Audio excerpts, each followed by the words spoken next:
मजदूरों का जिस तरीके से शोषण होता था, वो काम करता लगातार 24 घंटों का कार्य करता 24 घंटे, कोई भी सुनवाई नहीं होती थी उसकी।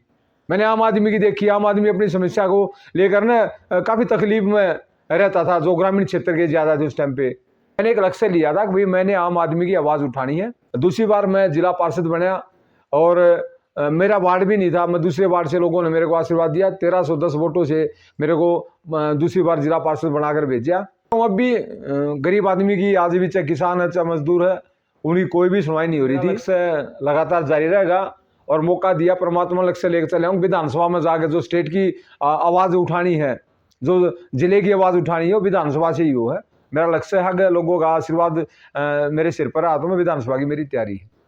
राम राम जी, मेरा नाम संजय बड़वासनिया और मैं जिला पार्षद दूसरी बार जिला पार्षद बन रहा हूँ। गांव बड़वासनी मेरा गांव है। मैं 2001 में राजनीति में आया था और राष्ट्रवादी कांग्रेस पार्टी से, और 6-7 साल में लगातार राष्ट्रवादी कांग्रेस पार्टी में संघर्ष किया, लेकिन यहाँ पे पार्टी का वजूद नहीं था। जमीनी स्तर पर हमने काम किया। उसके बाद मैं कांग्रेस पार्टी मैंने 2009 में ज्वाइन की थी और आज मैं कांग्रेस पार्टी में हूँ। मैं गांव बड़वासनी में 10वीं तक पढ़ाई सरकारी स्कूल में करी।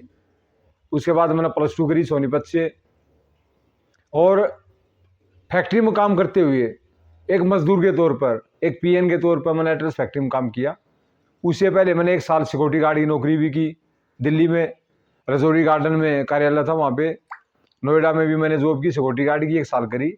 उसके बाद मैं एड्रेस फैक्ट्री में आ गया था और मैंने 6 साल एड्रेस फैक्ट्री में एक मजदूर की हेल्पर की तौर पर मैंने काम किया, और वहीं से ही मैंने राजनीति की शुरुआत की थी राष्ट्रवादी कांग्रेस पार्टी से। मेरे परिवार में कोई भी राजनीति में नहीं था।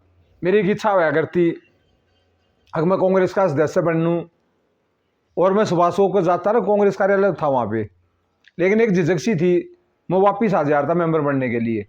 लेकिन मेरा सौभाग्य रहा 2009 में जब मैंने कांग्रेस पार्टी ज्वाइन करी, खुद मुख्यमंत्री भूपेंद्र हुड्डा जो उस टाइम तत्कालीन मुख्यमंत्री थे, उनकी स्टेज पर उन्होंने दीपेंद्र हुड्डा ने और मुख्यमंत्री भूपेंद्र हुड्डा ने जो तत्कालीन थे, उन्होंने मेरी कांग्रेस ज्वाइन की थी।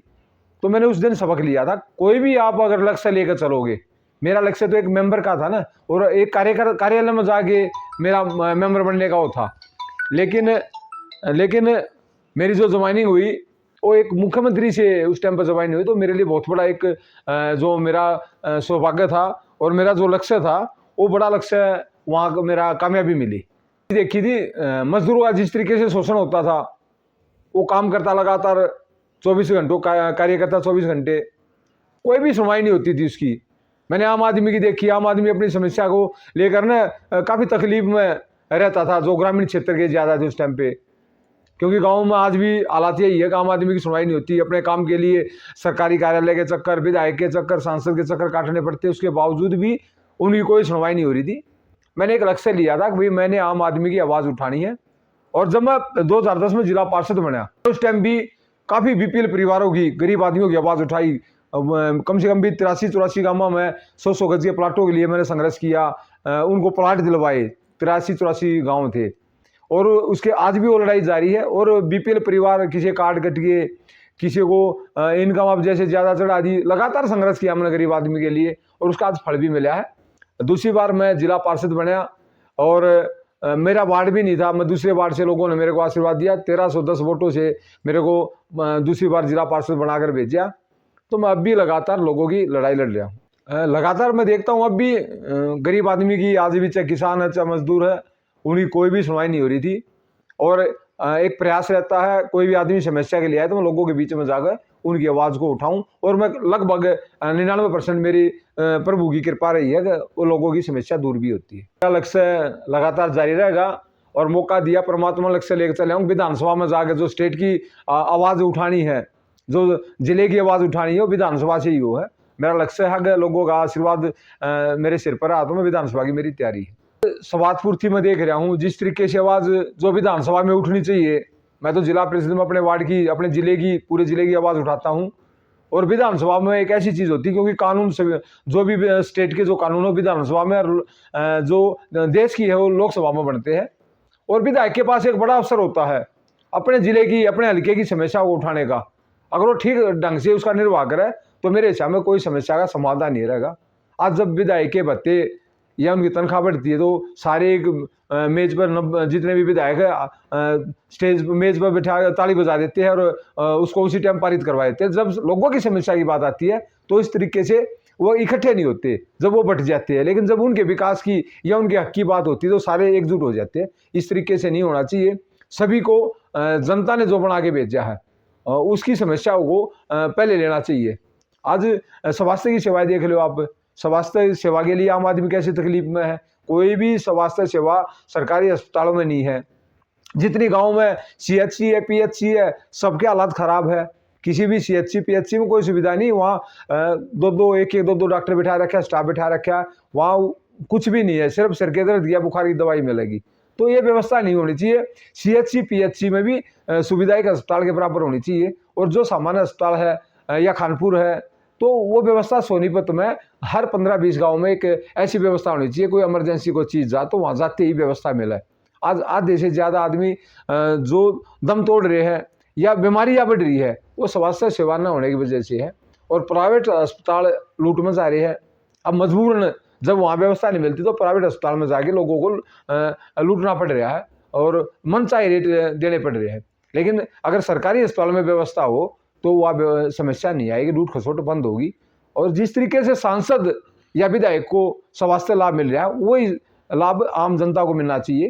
क्योंकि जो प्रतिनिधि चुन कर भेज रहे हैं उनको तो कुछ नहीं मिल रहा है। जो प्रतिनिधि चुन के चला जाता है वो सारे ऐसे लेते हैं। एक लक्ष्य है लोगों की मैं तो हमेशा तो किसी के खिलाफ जाओ या पक्ष में जाओ, लोगों की आवाज़ उठानी है। मैं एक चीज़ और बताना चाहूँगा, कोरोना काल देखा हमने सब ने। पूर्व विधायक भी जब पेंशन ले रहे थे उनकी भी रिस्पॉन्सिबिलिटी बनती है।